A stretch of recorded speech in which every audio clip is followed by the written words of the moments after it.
there is always a first with David and in English. Oh my God. I'm so scared. Listen, you're going to help me with my English. And this is a challenge for everybody just to understand what I'm saying. You have amazing English, Alberto. Thank you. Thank you so much. That's good to hear. Uh, can you tell us who you are and why are you here? Yes, I am a friend of a very, very close friend of Alberto's family. And I met Alberto back in, I think it was this past summer, Yeah. and immediately sensed his passion for the beautiful game of football. And we just talked about, our favorite players, our favorite teams for hours the first time we met. Quickly discovered that Alberto was a Madrid fan, a very, very prideful one. And we talked about our fandom together. And we've been meaning to set up a time to do a call. A couple months later, we find out that Madrid draws Milan in the Champions League. And what better time to schedule a call to talk about our two favorite teams? Maybe not the best time for my club, given how terrible we've been playing, but Oh, nonetheless, will be a very, very exciting game to have some two European giants go head to head. so happy for you to be here. Really, really. And proud. I mean, you're an amazing kid.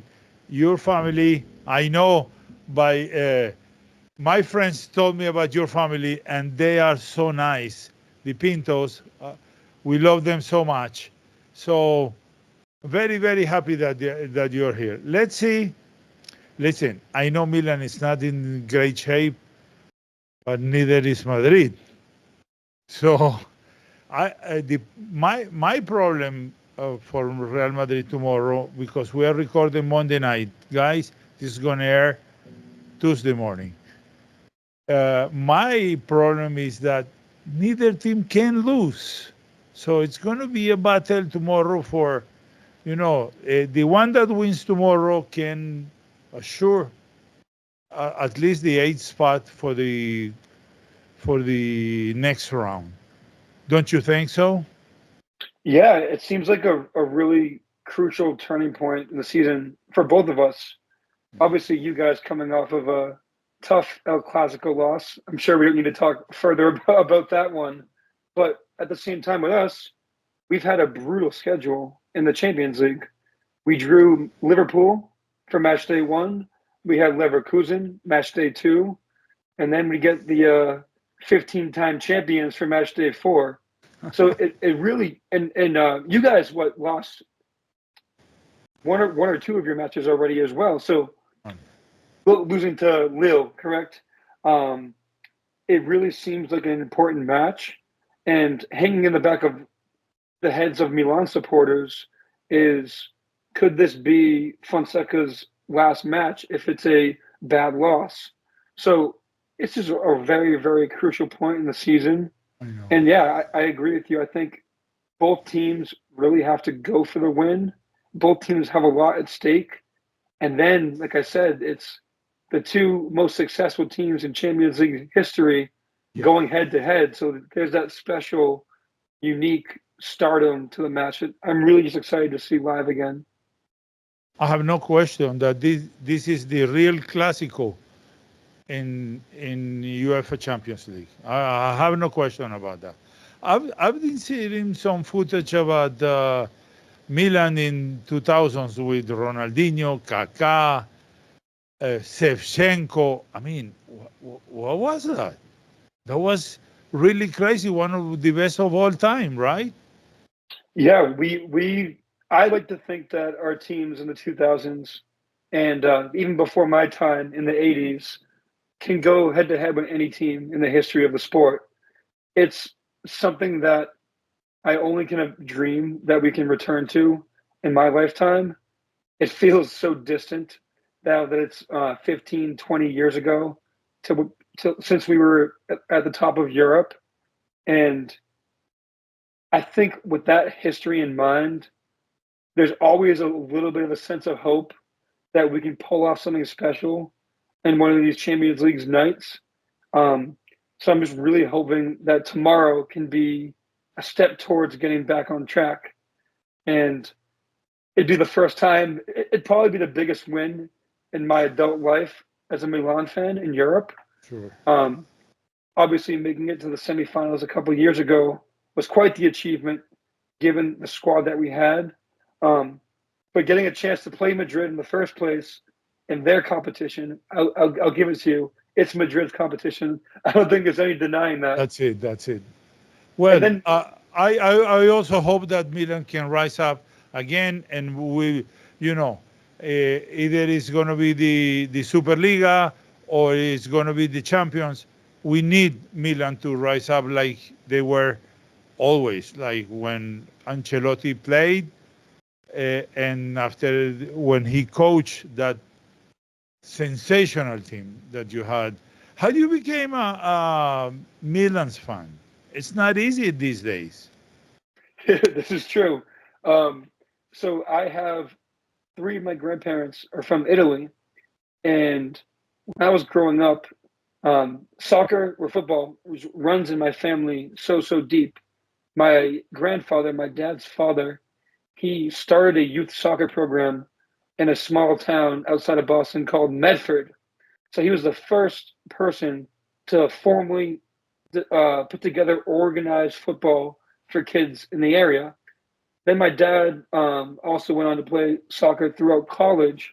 So I was growing up always watching and playing football. It was just constantly around me. And what was on TV for me was on an Italian channel. It was called Rai. It was only in Italian. And at that time, what I could watch was Serie A. It was calcio. It's what I grew up watching. And like you mentioned before, early 2000s was when I first started to really watch the game. Early to late 2000s, I was still very young, but Milan were at their peak of powers. So I got to see all those great players play. And Oh, at the same time, I played my whole life. I'm a defender. What better players to learn from than Maldini and Nesta, also Italian players who were, and Nesta being one of them to win the World Cup in 2006. So I was always just surrounded by Italian soccer and the greatest defenders of all time.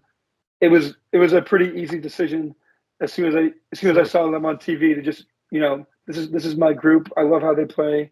I love how they fight, and it really just motivated me to be the best player I could be too. That's a nice story. Nice story. You also have Cafu at once, right? Another So another gem, another amazing player.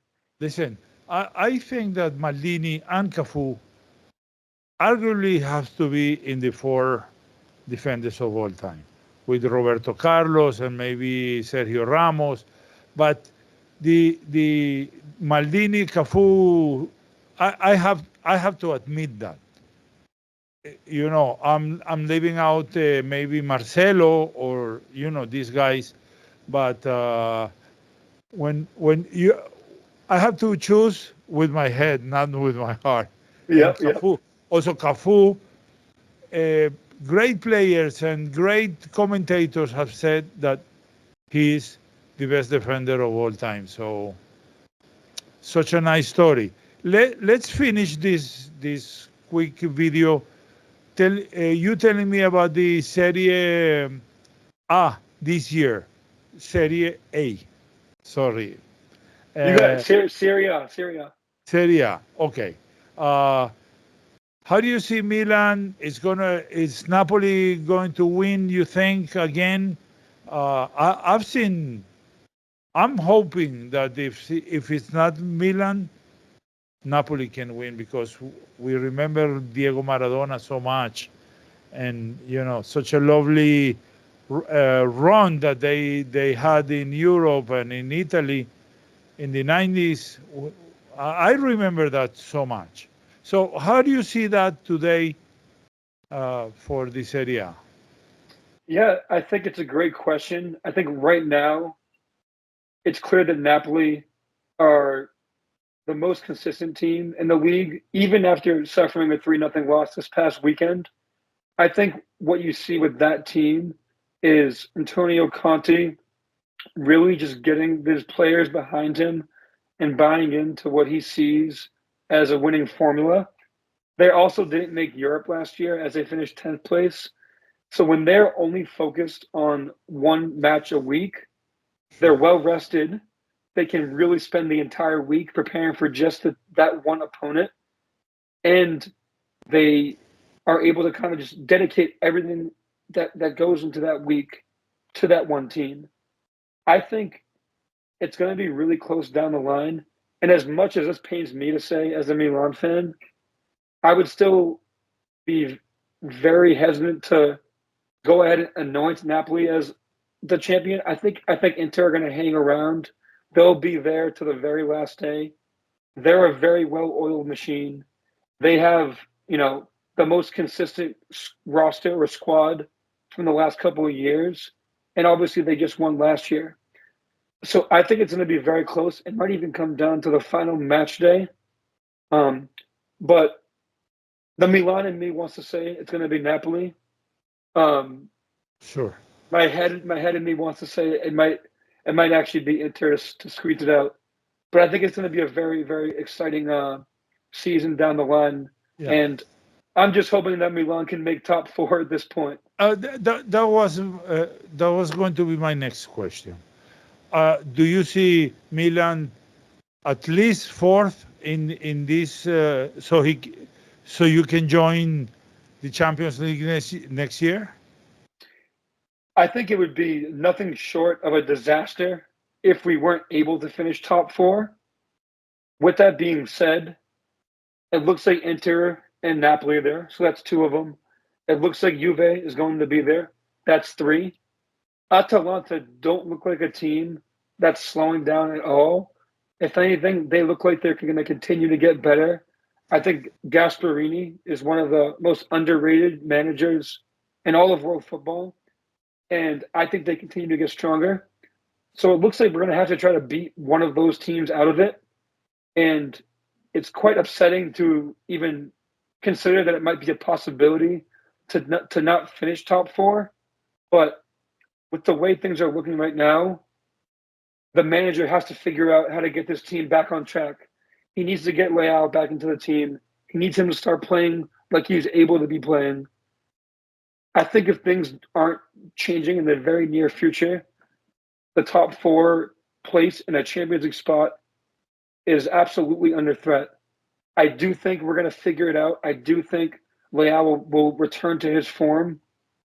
So I'm going to say that we will make top four, but I do have serious concerns. Listen, not tomorrow, but I will be rooting for you. I Thank you. promise. Thank you. I would love to see Milan next year in the Champions League. Hopefully, you can make it to quarterfinals, semifinals, and we'll meet again back and forth in Milan and in Madrid. I hope so. Uh, I wish you the best. Listen, you're a great kid. Your girlfriend is so lovely. Her family, your family, every. Thank you so much for coming. I feel so comfortable. I didn't hesitate with my English, so I'm so proud. You did. You crushed it. This has been awesome to talk to you, and I hope for a decent result tomorrow. I don't know what's going to happen.